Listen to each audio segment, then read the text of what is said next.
The link to your rental calendar will be sent to your Gmail.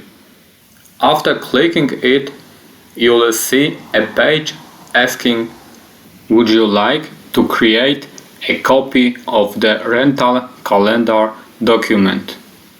Select Make a copy.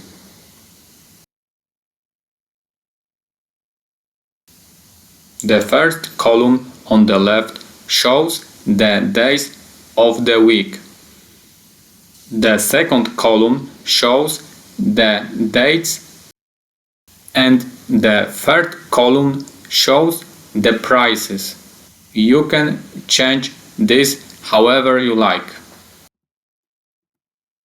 Here you select check-in date.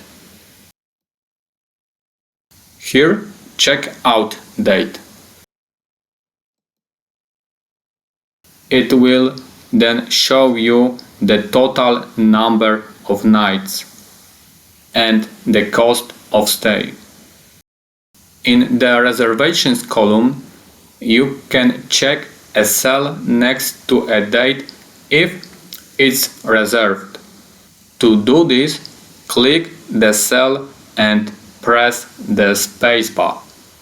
The cell will turn orange. If you want to fill in more days, you can drag it down from the cell above. The same applies to the paid column if a day has already been paid for. Those cells will turn green. To clear a cell, just drag down from an empty one.